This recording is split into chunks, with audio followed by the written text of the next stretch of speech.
Today on the grid, it's Open Q&A Day with Erik, the Kuna man. Kuna, ask us anything: photography, Lightroom, Photoshop.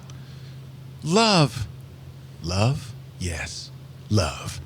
We have some giveaways, we have fun stuff, we have news, and it all starts in just 60 seconds.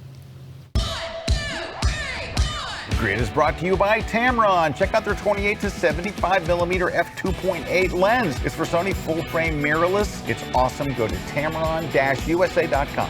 And ProPhoto, the light shaping company. Check out the ProPhoto B1X, power in all the right places. Go to prophoto.com/US. And Platypod, the tripod alternative that is changing the world. Everybody has a Platypod. You should too. Go to platypod.com.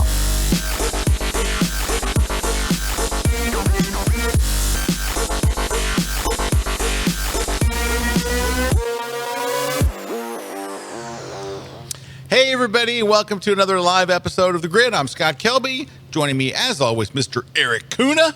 Hey Scott, how's it going? Well, Erik, you know how it's going. I've been with you all day. Yeah, we went to lunch. We went to Ellie's for lunch. Yeah. So I'm fine. Since though. then, it's been going. Yeah, good. the last 7 minutes since we talked, Yeah. things have been going well. I love it. Sorry to do that to you. Erik's doing research over there. He's going very quickly. We're glad to have you here today. Today is this. It's an episode that we do every once in a while when we aren't quite prepared for an episode. It's called the Open Q&A Day. So we are taking your questions on basically pretty much anything. So if you want to talk about photography, about Lightroom, about love, about whatever you want, that's our day today. So we're answering a bunch of questions. A couple things just real quick before we get started. Photoshop World, this is the week where the early bird special runs out. So there's just a few days left. If you want to save an extra $100, go to photoshopworld.com and sign up right now, and you can join us. And the dates are May 31st, June 1st and 2nd. It's in Orlando, Florida at the Hyatt Regency Conference Center, which is the best place we've ever held Photoshop World, and we've been doing it for 20 years. We also have a West Coast Photoshop. If you can't come to Orlando, come and join us out in Vegas, August 21st through the 23rd. We are at the Mirage this time, so we're at a different location than we normally are, and I'm going to make a bold prediction. My prediction is it will even eclipse the Hyatt as far as cool locations. I don't know. That's going to be pretty hard. It's going to be hard, but I'm telling you what, we've been to the Mirage for site visits and things, you know, when we were in the planning stages, and it is an awesome venue, and it is a dramatically shorter walk than the Mandalay Bay. It's going to be a lot of fun. All of your favorite instructors will be there. We'll all be there. So come and join us. Hope you can come in Orlando or Vegas. Go to photoshopworld.com. All right. So we have a big giveaway going on. No? Is that wrong? That's not right. All right, I'll find it. That's an old one. All right. We have a contest, but it's so good that we can't talk about it. We'll talk about it later. Shh. Anyway. So it's going good, Erik. How have you been since 7 minutes ago? Well, it's been anyway, going great. Christine is here. How you doing? Asking questions. Oh, there's questions coming in. So, Sue's asking, is it legal to watch the grid when driving? Only in a Tesla, only because in a the Tesla. Tesla will drive for you, so you can. It's a really good time to eat. You put a little table up in your Tesla. You put your snacks out. You put the grid on. Oh yeah, totally. Speaking of, did you see that big announcement this week? They got that like supercomputer they're putting in them now. Oh yeah. Somebody sent me even today. Dave Clayton, the fabulous Dave Clayton, but also everyone else, Terry White. Everybody sent me the self-driving videos that look pretty amazing. Crazy. All right, so Sue, that's your answer. It's perfectly legal to watch the grid when driving, but only when driving drunk. All right, so I got a question from Matt. Matt's asking, what's the best advice you can give for getting your foot in the door to get commercial work? Okay, so Matt, I do have some advice on this, and it is tricky because how do you get commercial work when you don't have any commercial work to show? So here's what I would recommend. I've recommended this for many years, and I know people that have done it and have great success with it. You have to have some work to be able to show somebody to get some work. The first thing I would recommend is you don't want to do free work. Free work is bad for everybody. So instead what you want to do is you want to do what I would say community work or charity work. Find a charity that you are personally passionate about. Go to their website. I'll bet you if you look at the About Us page and you see the pictures of the directors and things, that their headshots are probably horrendous. They were probably taken by the cousin of somebody that works in like HR. They probably did not use a professional photographer. So let's say you go in and you do this. Now, it may not be headshots that you do. It may be architectural shots of the building. It may be promotional shots of an event, but you're not doing it for free. You're doing it to help a charity or a nonprofit organization, one that would never hire a professional photographer. You're going to come in and you're going to handle it like a pro. You're going to be on time. You're going to deliver the proofs on time. You're going to do all these things. And what you're going to do is you're going to do a few of these to build up a portfolio of commercial work that you did kind of in trade. I need pictures for my portfolio. You need a lot better pictures on your website. Don't say it like that, though. But what you could say is, let's just pick the United Way. It's just, let's say you look at your local United Way office, contact them and say, hey, I'm a big United Way fan. I love what you guys are doing. I was just on your website and I thought, hey, maybe it's time to update the headshots. I'm a professional photographer. I would love to come out and do it for you as my gift to the United Way. Now, you will feel pressure because you just put yourself out there as a professional. You're going to have to go and do a good job. Now, if you're at that stage where you're asking that question, how do we get some commercial work? You have to build a portfolio of some commercial work. Yeah, people have to see that you got the chops, that you can do the work. Yeah, I would start there. It's just like when we were talking with Dave Black. How do you get your foot in the door to shoot sports? You got to shoot some high school sports before you can shoot college sports. And then once you shot some college images, you can submit them to try to shoot pro images. It's baby steps. But I would recommend against doing free work because that hurts the entire market. But I would do charity work that you're passionate about. Or the other way to go about it, and I've done this, is do personal work and incorporate in commercial products. For example, I had that where now we're working with Tesla companies because we did some shoots with Tesla products. And people saw it that were in the Tesla industry and went, that's really cool. So then you start doing... yours is a very rare situation. But again, if you find companies that you want to work with, like Matt, I know Matt, and I know how he's thinking. Like if he wants to get in with certain companies, like maybe doing some work that they can see, that they can go, oh, I see what's possible. And it is a way to put your foot in the door. I know, but I want to take the flip side of it. Okay. You can't count you because you're already shooting professionally for this stuff, and that whole thing kind of wound up as a subset. Yeah, but that was totally personal. I know it was personal work, but you were there like on public land. It's not. No, you can't count your thing. Okay.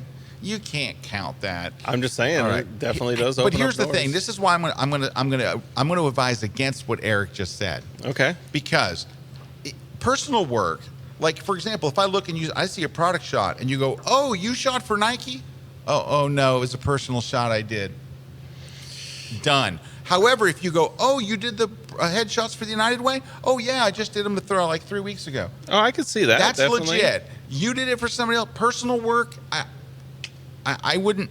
Personal work is great to practice and to build your portfolio of what you can do as a photographer. I don't think it's going to get a lot of foot in the door. I think you have to do real jobs and be able to say, yes, I did this for the United Way. I did this other shot for this company. You gotta have that. All right, so that's. But again, I've done it the other way. I know, but Eric's. If I went through all the things that he did, you're going to go, oh, that's never going to happen to me. So it's like, it did happen to Erik. It's true. Maybe. He did a personal project and he got commercial work from it. However, it's not going to happen for most people that way. Yes. Because he's got one other way of doing it, but I like your way of doing it too. So there we go. Hey, we have some people from all over today.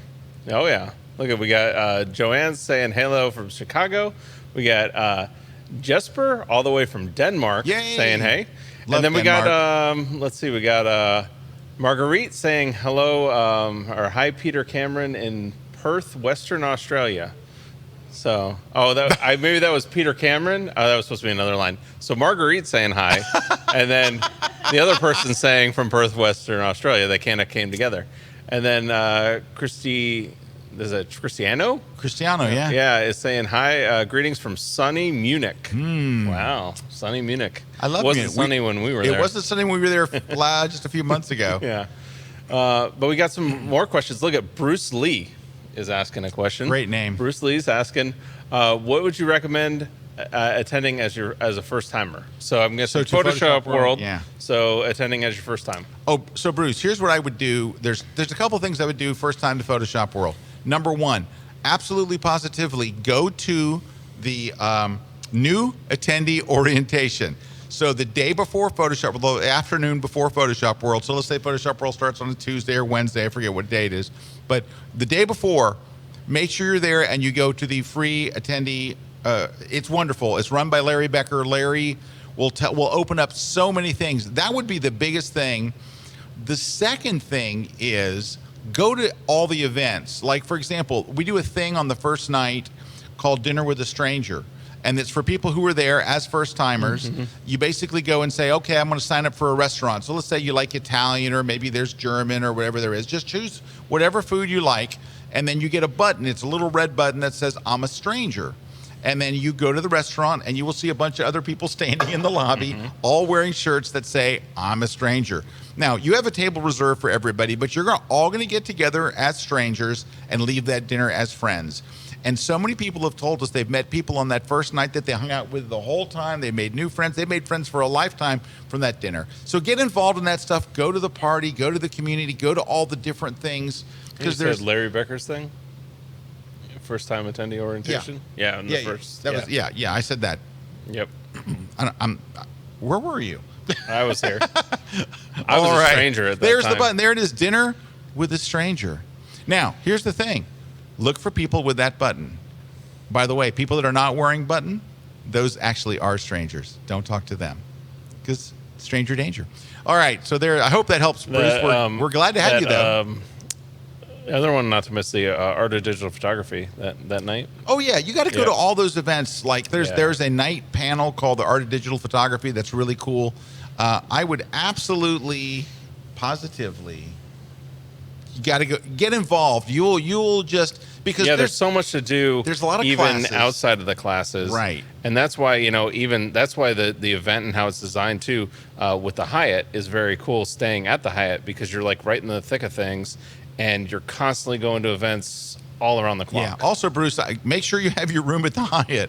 There's only a limited number. Last year we sold out the whole hotel, so go get your room right now if you don't have one. Mariana's saying, Scott and Erik, when will you be visiting London? So you're going to London? I'm going to London. I'm going to be there for the World Modeling Convention, and that is coming up in June. So shortly after Photoshop World, I'll be heading to Paris to do a workshop. Hey, by the way, so my Paris workshop sold out. Yay. And then somebody canceled. If you want to come and spend a workshop with me in Paris, you can go to scottkelbyworkshops.com. And maybe come and hang out with me. That will be coming up in June. There it is, June 7th through 10th. And we got a great group of folks. It's only 12 people. But and I had 12. Now we're down to 11. You can take that last spot and come to Paris, and we will have a ball because Paris is amazing. And you know what's sad? It's, obviously the tragedy of Notre Dame. Mm-hmm. The hotel we're staying actually has Notre Dame in the name. We were walking distance from it. Now, it was not on our shot list.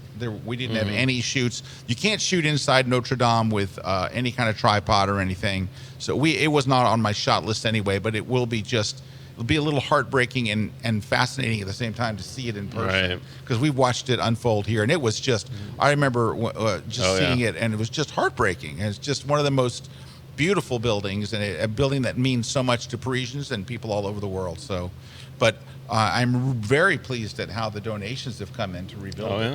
That is amazing.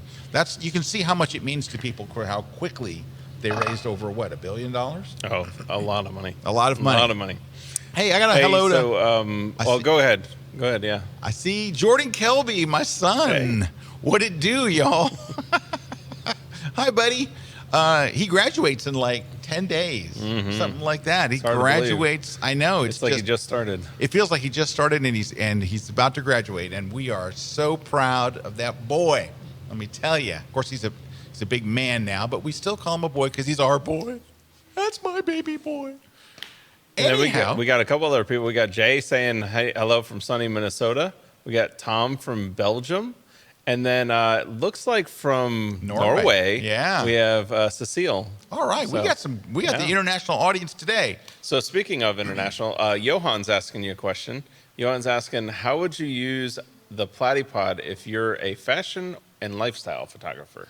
All right. Well, hello, Johan, for one. I would use the Platypod when I'm shooting full length. If you're doing fashion, when you're shooting full length, you need to get your camera very low. Now, traditionally, I would either sit or lay on the floor, which I cannot stand. I do it because you have to get the perspective right. When you shoot people from a standing position with full length, it just looks weird. On my lightest shooter, Retouch It, we had a live model in the class, which is way better than shooting a dead model. We had a live model, and I would shoot her from a standing position. Then I would literally go off stage and get down low on my knees and shoot the same shot again. And I would put them side by side, and the whole crowd would make a noise. They'd be like, ooh. I mean, when you see the difference between shooting a full length down low or a full length standing, it is night and day. And so where I would use a Platypod for fashion is I would put, we're giving one away today, by the way. This is a Platypod for those of you who are not familiar with it. It is this little black stand. You put a ball head on top of it, right? And so I would basically put it on the ground, lean my camera back. Now, I would have a flip out screen. I haven't always had a flip out screen. You can also use the wireless on your camera. Juan made quite a bit of fun of me, by the way, when I was shooting in the cathedral in Venice, and I'm using the wireless on my phone, and I needed to readjust it. I would just take my foot and move it over a little more, and Juan's like, cheating. Man, that's a lazy photographer there. Anyway, but that's cool. You can actually you can see it on the phone and all.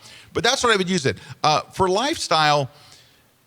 So here's the thing: why are we using a Platypod, which keeps the camera still? Well, if you're shooting in low light, right, and you want to shoot someplace they won't let you use the tripod, then you would use this. But for the fashion, you're probably going to be shooting in pretty good light most of the time. That's where I would use this for perspective. Not so much that I need to keep the camera still. It's I don't want to sit in the middle of the street or lie in the middle of the street when I'm trying to take a cool picture. I would put the Platypod down, use my wireless remote, and bang. Right, and that's when you get down to, for any style photography, the reason you're using a Platypod, honestly, is that perspective. It comes down to perspective. Yeah, so its perspective is huge. And honestly, I mean, that's where it will differentiate your work from other people. When they see it down low at that different angle or up high at a different angle, we all see the world at that eye level. Yeah, so getting it like a few inches off the ground really makes a difference. All right, we got lots more questions coming in. We're coming up next. We're going to answer those questions and a whole lot more. It's open Q&A day on the grid. Stick around. We'll be right back.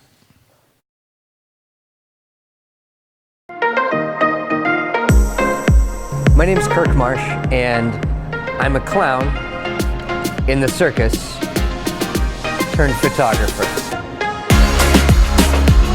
This is going to be a great class about composite photography and how to make the surreal more real. So watching this class, I think is going to be really great for people because it teaches the way that you can simply composite things together. We're not building new worlds. We're not doing anything crazy like that. What we're doing is taking the area that you're in and locking down your camera, getting the lighting set, come up with an idea that you want to have shot, and then create a story from it. You're going to learn how to mask out objects. You're going to learn how to light. You're going to learn a little bit about posing, a little bit about all the different things that go into an image and a composite. We're going to mix ambient light with strobe light and figure out how to make that match what the mood is that I'd like to have for the image. We're going to actually mix in some atmospherics as well. So I've got a little portable fog machine that I'm going to use. It's going to add a layer of haze into the image that really I feel makes things magical. In post-processing, what we're going to do is combine the imagery that we created earlier through color gradients, through all the different layer masks. We're gonna go ahead and make these images really look like they were taken as one image without it looking like any Photoshop has happened.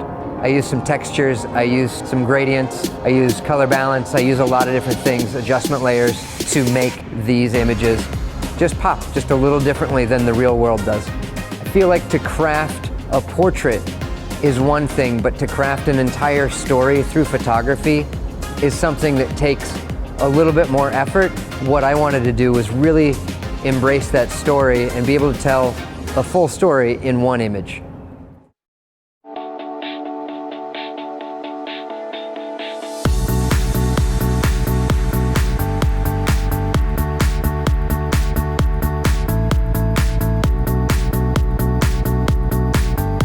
When you need a tripod that is compact,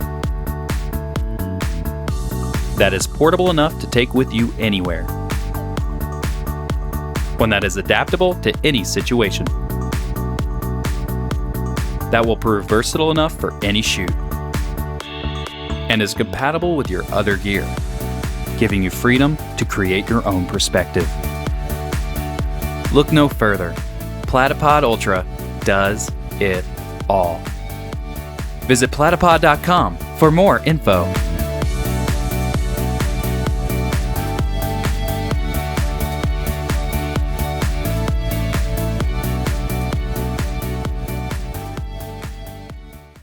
This segment of The Grid is brought to you by B&H Photo, the professional source since 1973. Hello, everyone. We are back. Welcome back. Hey, if you live in Indianapolis or Minneapolis, I'm about to kick off my brand new tour there. So we did a test run here in Tampa this week. We bring in a crowd, and I do the entire seminar from beginning to end, and I get feedback from the audience. Like if a class is too long, I need to cut two things. And People were had jazzed. a great group. I had so much fun. It was the most fun I've ever had doing one of those. I've got a killer seminar put together. It is called the Ultimate Photography Crash Course, and it's going to be in Indianapolis and Minneapolis in just a few weeks. And we are going to have a packed house. So if you want to come out, go to Kelby One Live in Minneapolis. I'm in Indy on Tuesday, May 7th. Yep. And then I'm in Minneapolis on Thursday, May 9th, and we are going to have a packed house on both of them. There's limited seating, so get your seats now. And I'll see you in a couple of weeks. It is filling up fast. Way fast. So, we're very excited about it. I'm really, I've got some great stuff to share. I can't wait. I think you definitely had some oohs and ahs, that's for sure, during that I've worked day. harder on this tour than I think I have on anything in years. But I'm really excited about it. I cannot wait to get out there and share this stuff. So hopefully I'll see you in one of those cities. We're announcing a whole bunch more cities. We're working on all that right now. All right, so we got a few more questions coming in. All right, here we go. Keep on asking them in the chat. So we got Bruce Lee again's asking, how do we get into, how do you get into sports and concert venues other than being affiliated with some sort of media? This is a tough one, Bruce, because you know how you get into sports and concert venues? You have to be affiliated with some sort of media. No, there's a couple ways. There are. I know. Go ahead. So you've got going through the bands directly, like finding them and going through the bands directly, or going through an athlete directly. Yeah. That's another way. Well, I was going to go through both of those. Yeah. So the only hope that you can get is, number one, is sometimes you can actually shoot for the venue. That's in another other words, way, you can shoot for the venue. You can say, hey, look, I'm a big fan of whatever act is coming into town, and I would love to shoot them. And I would, if you will give me a media credential, I will shoot the concert on assignment for you, and I will share with you my 30 best retouched pictures that you can use in any way on your social media and things. Right now, there is such a need. There's a constant need for photography at a level there's never been because of social media. I was just with a group, and they were saying they had like 5 or 6 photographers. Each photographer was responsible for putting 5 photos a day on social. Like, there's so much need. And even if you put 1 photo a day, you need 365 great photos. It's a constant need. That's a lot of coverage. It's a lot of. So if you tell the venue, hey, I'll shoot for you. I'm going to give you my best shots, retouched, high res. You can use them any way you want. That's a way in the door. You, just like Erik said, contact the band and say, I got to shoot the band Disciple that way. So my son was a huge fan of the band Disciple, and I contacted the band's management directly, and I said the same thing. I will give you, I will give you shots that you can use for your social media or whatever you want. And sure enough, I got to shoot them backstage. I got to shoot them all. So you're going to have to go to someone or an athlete. If you want to shoot a sporting event, you're going to have to actually contact the athlete themselves. And what's great about it is you have access to all of this through Twitter. It's the reason to have a Twitter account, because the rest of Twitter is ranting. However, everybody's on Twitter. Like if you needed to talk to Elon Musk, you can send Elon a text. If you want to talk to Tim Cook at Apple, you can send him a tweet. You can tweet Tim Cook at Apple. You can't call on the phone to Apple and say, hey, I'm an Apple user and I'm kind of unhappy with my PowerBook Doesn't mean they'll all answer, but you could try. But that's your most likely way. Athletes are really monitor their Twitter. Oh, yeah. Twitter is the one that really matters to a lot of athletes. Especially if then they click on you and you've got some really kick-butt photos and stuff in your portfolio. They're going to be like, hey, might as well give it a shot, right? But there is that. They're not. If you have a bunch of pictures of flowers, I doubt that that's true. A football player is going to get you credentialed, right? That's a good. Todd brings up another one. Or you can also work as an assistant to somebody who's already credentialed. Can I tell you, Todd? There are so few assistants on any kind of sideline or sporting game. It is literally the guy from Sports Illustrated, and that's probably it. There is like if there's 60 photographers, maybe one or two are assistants. But it's very, very rare. Like people are always saying, hey man, if you get an extra credential, can I come and shoot the game? Like, I never. I will every once in a while get a credential for a runner. And the runner can just come to the field, take my card, and then go back up to the press box and send in the images. And that's only, by the way, I can't do that for a regular game. That has to be literally for like a playoff or something like that. They are very, very tight on that stuff. So I'm not saying it can't be done. I'm saying getting an assistant credential is very, very hard. But now it is a good thing of especially getting your foot in the door, because if at least you go do that stuff, you might not be shooting right away, but at least you're getting that experience. So that when you do get to that point, By the way, the assistant on the sidelines of like a football game or a soccer match or whatever, literally is carrying all the heavy lenses. Yeah, that's it. And you just pass the lenses. You're not shooting. You're not there beside him shooting. You're passing lenses back and forth, and you're running cards and stuff. You're not doing any shooting. But again, it's just to get that experience. But just to get on the sideline. It's sidelines are awesome, so it's worth doing. But it's just. So Cypress is asking, I photograph mainly sports, and I have a 70 to 200 2.8. When is it worth upgrading to a 300 2.8 or a 400 2.8? Given that I'm not yet making enough money to justify the purchase, but I can't quite reach the photo level I want without this lens. Yeah, this is a problem. Yeah, I would say step one is to get a 1.4 tele extender, not a 2x, but a 1.4 tele extender. That's going to get you to 280. So you're going from 2 to 280. You're almost at 300. At 280, it's going to make a huge difference, and you're only going to lose one stop of light. So your f2.8 becomes an f4. Or your f4 becomes an f5.6. So if you're shooting a day game, it makes no difference whatsoever. Right. That one stop of light won't do a darn thing. At night, you're going to have to crank up your ISO a little higher. But when you think about it, a 300 f2.8 lens is about $6,000. A good tele extender is about $450, $500, somewhere in there.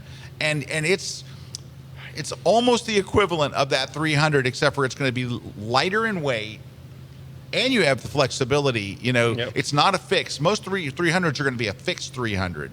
Yep. Now, I will tell you this, too. Now, it was a day game, and this is important. It was a day game, but I took a Canon 100 to 400.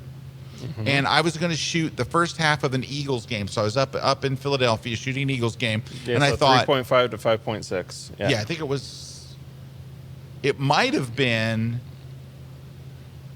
5.6 to 6.3. Yeah. Okay. But it was not an it's a day game, so it's a day game, so it didn't matter. And I thought, I'm going to shoot it for just the first part. I'm going to shoot it for just the first half. I loved it so much. I shot the entire game with a 100 to 400. You always have the right lens with that one. So you might want to consider that too if most of your games are in the day. If it's indoors, it changes everything. Now you have to get in the 2.8 range. The other thing in that equation too that you can do is if you have a big game coming up, you have something that's like you're like, oh, this is going to be a good matchup, good teams, is rent that lens. Go to Lens Pro to go, because again, a lot of times the reason you're wanting to do that is you're wanting to get that shot. You're wanting to get in that little bit more. Yep. Just rent that 300, rent that 400, rent that for just one game. Rent it. You know, and that's a good way to go. Absolutely right. I've also done that to just try out lenses for a game. Oh, absolutely, because you don't know what it'll fit your shot. What else we got? So let's see. Luzanne's asking. Can you please explain when to shoot from top or bottom angles when models have round face? So many different options. Okay, I think there's so many different opinions. Okay, opinions. Sorry. So here's what you want to do. Number one is you generally, just to make people look better, especially if they have a round face, you want to shoot from a little higher. You never want to shoot from a low angle. Low angle for people is one of the most unflattering angles, period. That's why you see everybody shoot a selfie with their phone up like this. It is a much more flattering look. Watch when people shoot selfies. Horror movies, They're down not low. shooting them down here. Yeah. Horror movies, down here. low. Beauty shots up here. But that's not what's going to make the face really look thin. What you need to do is what's called short lighting.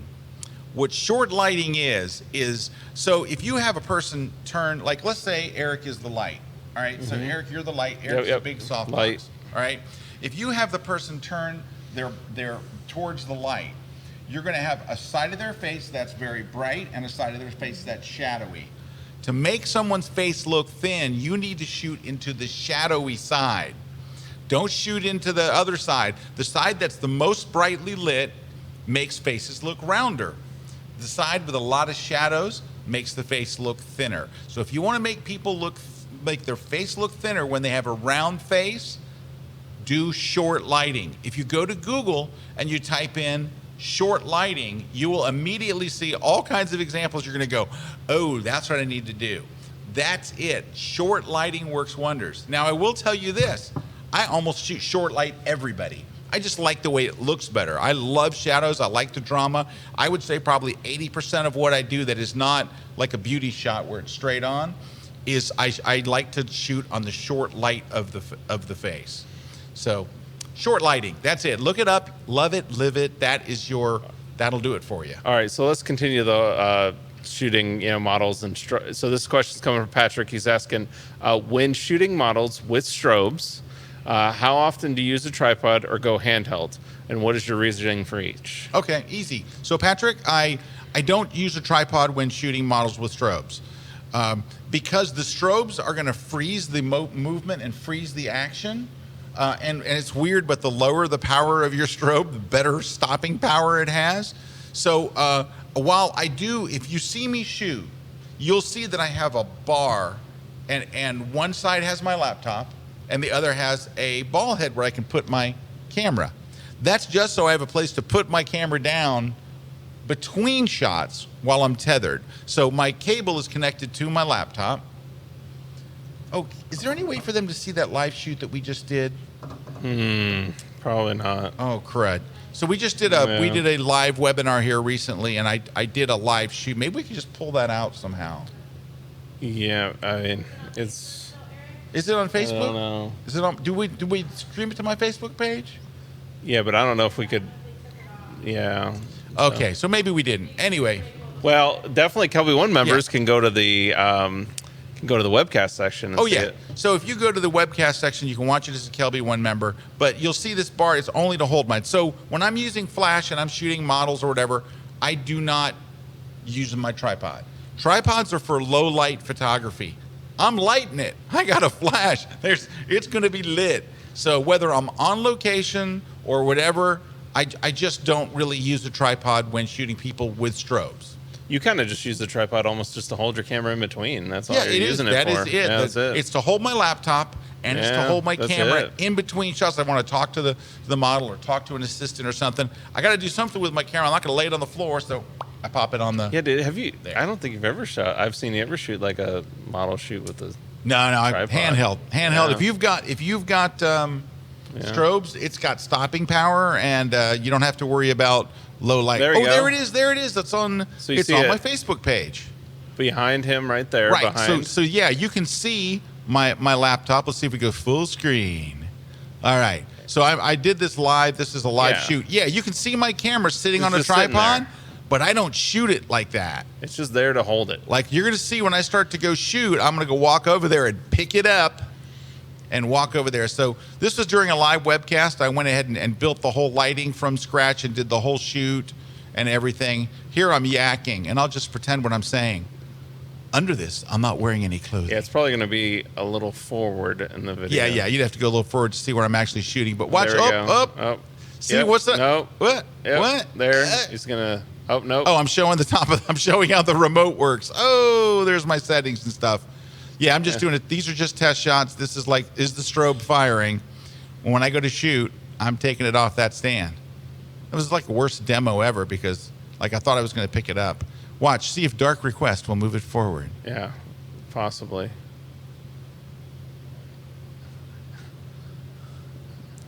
Oh, if I'm shooting on a tripod, I'm going to kill. I'm just going to fall over.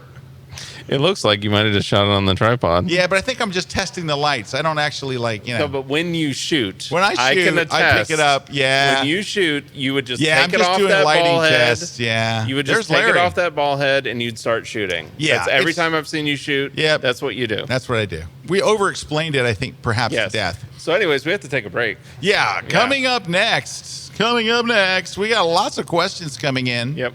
And blah, blah, blah. So So there's that. stick around. We're answering your questions on Open Q&A Day. Don't go away. More questions coming up after the break.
This segment of The Grid is brought to you by Canon.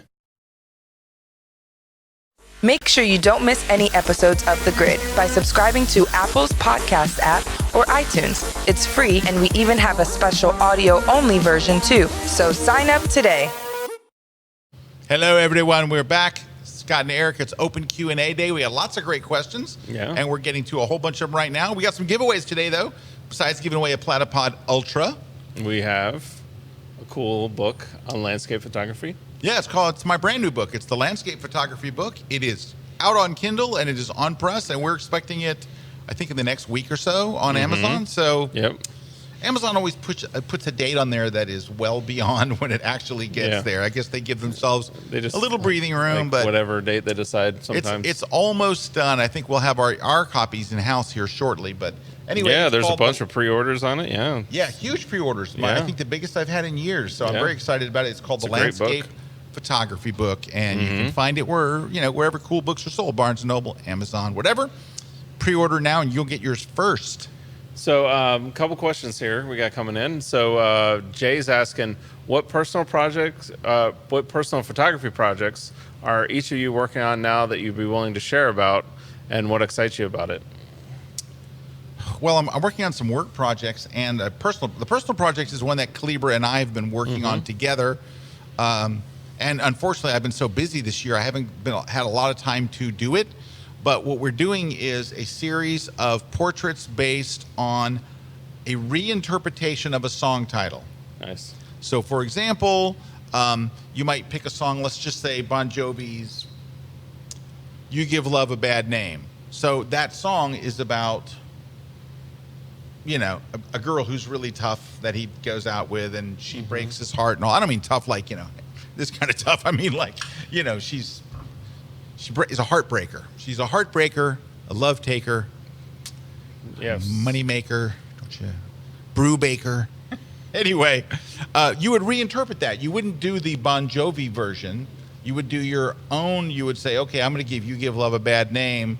And you would come up with a whole nother. The frame is just expressing your interpretation of it. Yeah, and I can show you one if I can get on here. Let me find my image. So I'll show you the last one we did, and it was a while ago, which is unfortunate because we haven't had a chance to get further into this. But you got to turn on your. I got to find the image first, and I'll turn it on here. It was from the song. I have to tell you the name of the song. You know the song "Say Something." So it's Say Something, I'm giving up on you. Who did it? Sam Smith? Sam Smith. Maybe. Sam somebody. I don't know. So anyway, the reinterpretation of that, I'm going to Video Control Room 2, by the way, just in case you care. The reinterpretation of that song was a guy who was giving up on writing a song. So he was, my screen got all crazy. There we go. Oh, that didn't work well. There we go. So this guy is a songwriter, and he's up all night, and he's frustrated, and he's trying to come up with, the words won't come to him for the song that he's working on. Oh, we're using something else now. Okay, we're not using Video Control Room 2. Hang on. It changes weekly, so that makes it fun. Hang on. All right, let's see if I can get that to work.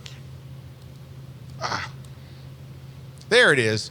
So there's the shot, so we're at a theater, it's smoky air in the air, and our composer is, but you can't see the whole shot here. There we go. That's more of the shot there.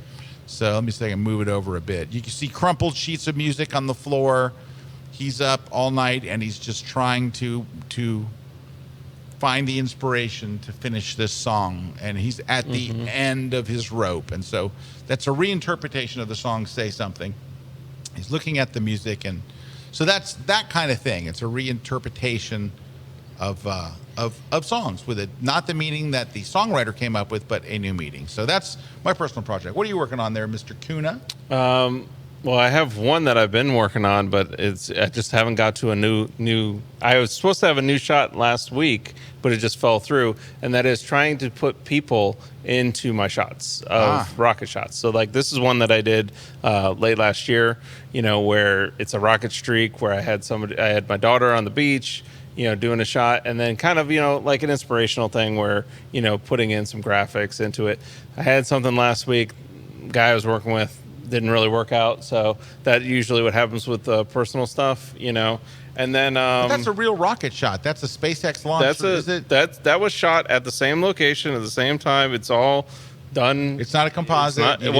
It is a stack, meaning that I couldn't have my daughter stand there for 4 minutes as the rocket came by. So she I basically took one shot of her, where she's being lit, and then she steps out, and then I pick the other shot of the rocket right at the same location. So, and then the text just magically floated in the sky. Wow. So there's that. I've been working on trying to do more of that. The other thing I've been experimenting more with this. I got this lens ball, so I've been working with that. Where do you buy lens balls?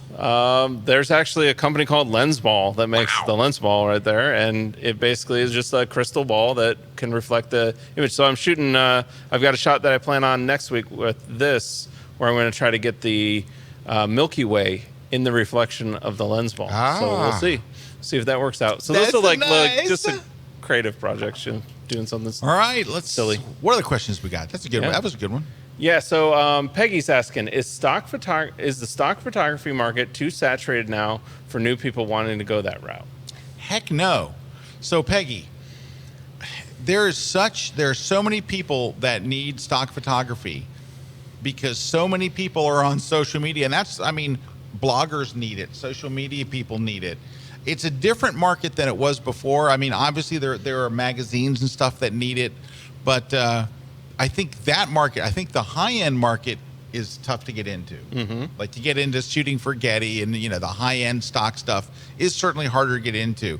But I know people that are making their car payments off stock photography. Mm-hmm. I know people that are making house payments off it, and they have not been doing it for 10 years. They've been doing it for a couple of years.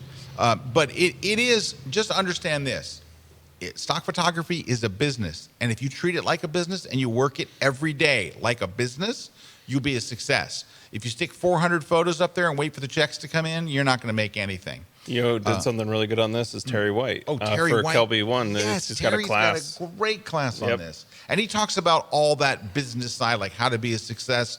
So I would go check out Terry's class. If you follow his method, it's not too late and you'll make money. Yep. But it is. You have to take it seriously. Yep. I think people think, I'll throw a couple hundred photos up there and then the checks will come rolling in. Yeah, they'll just come rolling in. It doesn't work like that. Yeah, you have to shoot for stock, and stuff like that. Like I know a guy who literally, I've seen his it gives a calculator. Statements. No, there's a calculator shows you he's made 6 figures off of Adobe stock.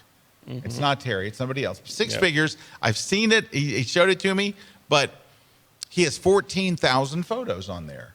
Now, understand, it's not 14,000 portfolio shots. It's shots that he was sitting on a drive at his house that he's not using for anything. There you go. Yep. That's my thing. So yes, I would do it.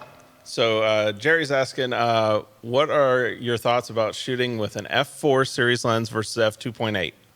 I shoot architecture, business portraits, general indoor, outdoor business events, plus my grandkids' birthday photos. So f4 versus f2.8. All right. So Jerry, here's why I like f4 lenses. Half the price and at least a third less weight, if not half. And you're giving up very little between f2.8 and f4. You will not notice a difference quality-wise. If you buy, I don't know, let's say a 70-200, the 70-200 f4 is super sharp. Mm-hmm. Your backgrounds will be out of focus and all that stuff. I think you'll be fine. Now, you say you shoot architectural, so you're probably going to be shooting more wide-angle stuff. But so the f2.8 isn't going to help you anyway. You're probably going to be shooting architectural at f11 or something. You're going to be on a tripod. Business portraits, you might, if they're done indoors, right? If they are done indoors with strobes, you're going to be at f11. If they're done outdoors, you might be at f5.6 or f4. You're probably not going to get down to f2.8.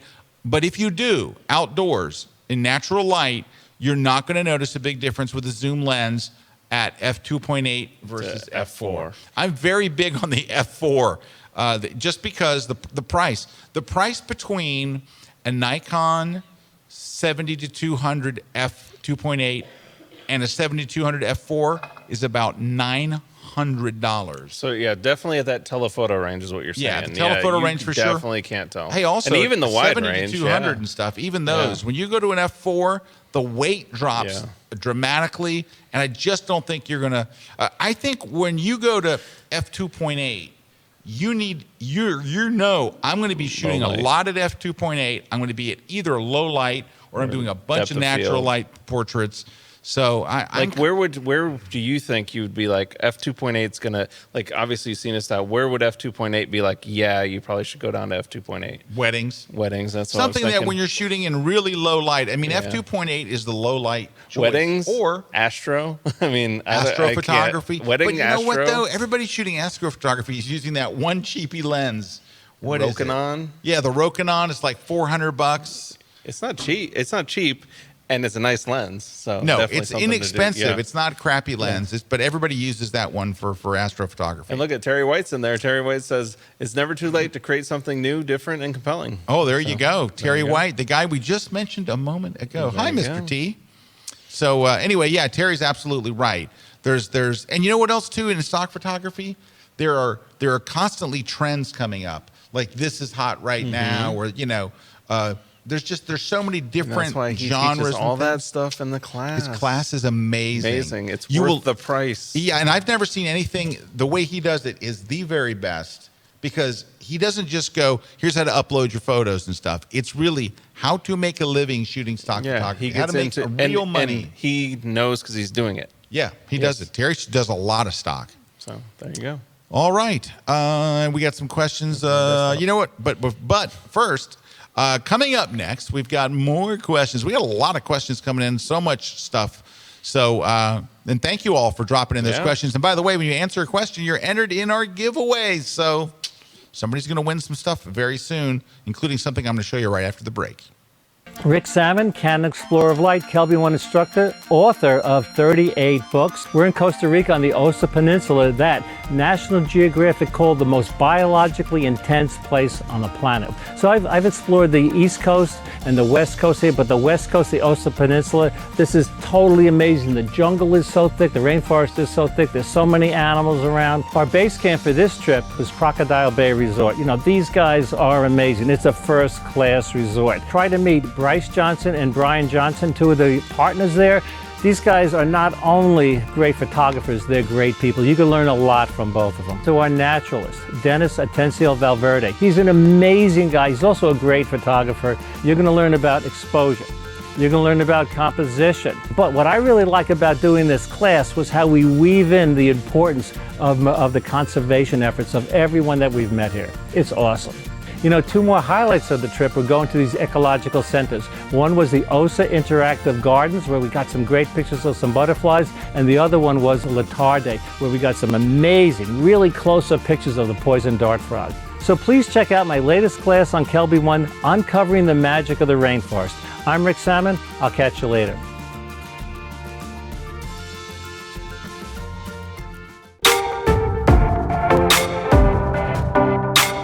When I go out to shoot a landscape photograph, my goal, my ultimate goal, is not really just a photo itself. So I don't travel to take photos, I travel to enjoy. I travel to enjoy the journey.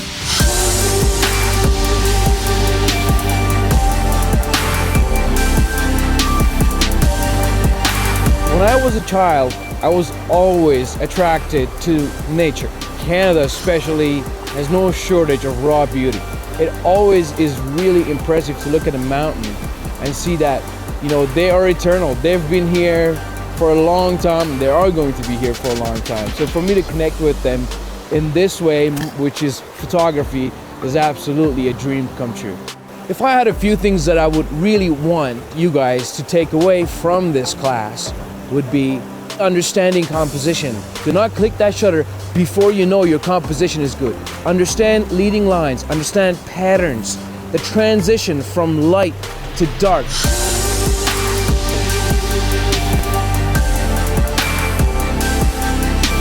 To capture it all, sometimes it's just not possible to do it in one shot. So what I try to do is I try to fix it all in post-processing, and that's just something that we cannot get away from. As a landscape photographer, even in the film days, they did the same thing in the darkroom. So we have to basically take our photos to the next level, take those raw files, the flat raw files, and bring it back to life. The most important thing to understand is what you're going to be doing to those images. Understanding the techniques is not a big deal at all. What's really important is understanding composition and imagery. Once you really understand that, the whole thing becomes really, really easy. My goal is to share as much as I can and show the beauty of Canada to the world. This segment of The Grid is brought to you by Platypod, the world's most compact tripod base. Hello, everyone. We're back. Scott and Erik. And hey, I mentioned, I just wanted to show you this. This is kind of cool. So, Moose Peterson's book has been, his aviation photography book has been, here, I'll have Erik hold it there. There we go. Translated to Italiano. Hey! So if you're in Italy and you want to read his book, what's it called? Takeoff is the English. Mm-hmm. It's the English version. The Italian version is now out. So that's just wanted to give a shout out to Moose for that. That's pretty cool. Wonderful book. This is one of those books that everybody's gotten their hands on it loves it. There's for aviation. If you want to learn aviation photography, this is the Bible for it. All right, we're going to do some giveaways here in just a minute. We're going to give away the Platypod Ultra, this one right here, the best thing that's happened to tripods since tripods, because you use this instead of a tripod. That's coming up. I love those. And then also we're going to be giving away the print copy of my landscape book, the landscape photography book. Okay, questions. Where are we at? So Summer's asking, what size beauty dish are you using? Oh, okay. Go ahead. Go ahead. Yeah. The beauty dish is 20 inches. Okay, it's actually, to be really nerdy, 20.5 inches. But about a 20-inch beauty dish, I think, is pretty good. Now, with that, do you typically, the follow-up from her is, do you typically use the sock? Okay, yeah, for those of you who aren't familiar with beauty dishes, so it's a metal dish, and they're really great for, like, contouring the cheeks and all. They're done a lot in athletic portraits and beauty and headshots. I mean, it's one of my favorite all-around modifiers. That's the word I'm looking for, modifiers. And I use two things. With women, I generally always use a sock. The diffusion sock, it looks like a shower cap, basically, goes over the front of it to make it a little softer. So beauty dishes are kind of edgy, right? So this actually puts makes it a little softer. But when I want it to be a little more edgy or more direct, I use a metal grid. So I use both a sock and a grid. And with guys, I don't use the soft sock. I want guys to look gritty. So I let the guys have the harsh light and the ladies have the beautiful light. All right, so John's asking, I recently purchased a EOS R, and I went to shoot a landscape with the Tamron 10-24. It would not focus. Any ideas when Canon will come out with a lens for the EOS R, or should I buy a Canon lens since I have an adapter? Okay, so John, for those of you who are watching at home, the EOS R is Canon's new mirrorless camera, and it's the one that Erik and I shot pretty extensively for about 2 months, and we love it with a passion that knows no bounds. So we were just talking about it at lunch. Right. Now, I have shot the EOS R with the Tamron 15-30. As well, I have. It worked perfectly. So there's something funky with the Tamron 10-24. So I would go and at least drop a note to Tamron and say, hey, does this, it should focus, but Tamron's working with them on updates they are working, all the time. Yeah, so they are coming out with new lenses. So Canon is scheduled to come out with, what is it, a 15? 15-35? Like a 15-35, somewhere in that range. And I thought it would have already been out right now. So you certainly can wait, or you could get a 16-35 and use the adapter. You already have the adapter. You can get now you said you shoot landscapes. Don't get the f2.8. Get the f4. Same one I have. I've got the 16-35 f4. I'm unless shooting you do at Astro. f11. Unless you're doing Astro. Milky Way. Milky you might Way. want it. But outside of the Milky Way, you're good. You're good to go. You're good to go. All right, next. So David D is asking, where would you most like to go to for a photo workshop? Oh, that's a good one. Where would I most like to go for a photo workshop? Now, let me ask you this follow-up question, David. So, David, is it I would like to go to attend the workshop, or I would like to teach the workshop? Because let's go with attend. Attend? It would be someplace I haven't been before, right? So if I'm going to attend, I want to go to someplace that either I haven't been there before or I went there and I didn't shoot. because there are places I've been to where I wasn't into photography like I am now, or I went 15 years ago and I was in my photography break, so. I have a list. Can I look at my list real quick? Hang on. I do have a list. Sure. I got a list, and we'll just type in. All right. So here's my list. Well, so what's your? Is there a top place? Something messed up with my. Well, no. One of them I'm already going to. I think maybe. All right. I would like to do either Myanmar. Okay. I think that could really be good, or Namibia. Okay. The giant dunes and the weird trees and all. Yeah. I think either Myanmar or Namibia. And I'm looking at my list, and two of the places that are on my list that I want to go to, I'm already going to, which is I wanted to go to China, to the old where the rocks are, and the old fishermen with and so you're going doing that. I'm doing a workshop with Rick Salmon. It's sold out. It's in China in this September. I'm super psyched about that. And then the other one is the lavender fields of southern France. And after I do my workshop in Paris, my son and I, that's funny, now my wife is coming now too. We're all going down there for a few days. And then from there we fly to London for the modeling convention. Good. Yeah, I'll come back with lots of smelling good lavender. That's if I was going to be an attendee.